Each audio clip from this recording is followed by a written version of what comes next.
श्री राम शरणम मम। महर्षि रमन ने एक विशेष तरह से अपनी थ्योरी बताई थी। वे कहते थे कि मैं कौन हूँ इसकी खोज करूँ। जब आप मैं कौन हूँ इसकी खोज करोगे और मैं को आपने पहचान लिया तो मैं अपने आप लुप्त हो जाएगा। जब मैं लुप्त हो जाएगा तो सारे दुख सुख आशा तृष्णा सारी चीज़ें मैं से जुड़ी हुई हैं।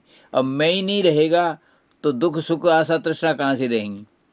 ये रमन महर्षि की थ्योरी थी।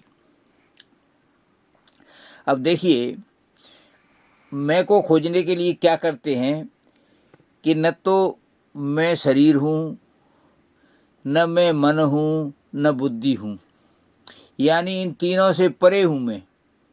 ये तो खोज लिया, परंतु मैं क्या हूँ।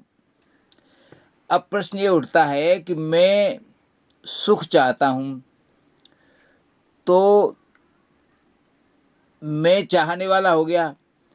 शरीर के लिए सुख चाहता हूँ कि मन के लिए सुख चाहता हूँ कि किसी और के लिए सुख चाहता हूँ, ये भी नहीं पता है।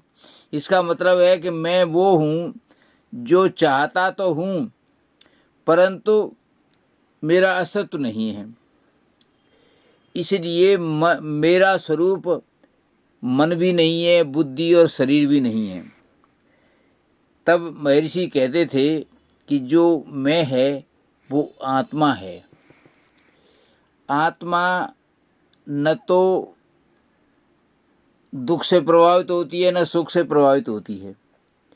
तो अब जो मैं था वो जब ज़्यादा गहराई से खोजा तो मैं तो लुप्त हो गया, आत्मा सामने आ गई।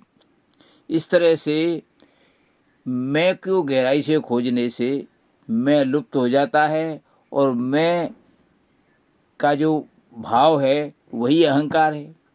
तो अहंकार लुप्त करने का तरीका यही है कि आप इसको खोजोगे ये है क्या। धन्यवाद।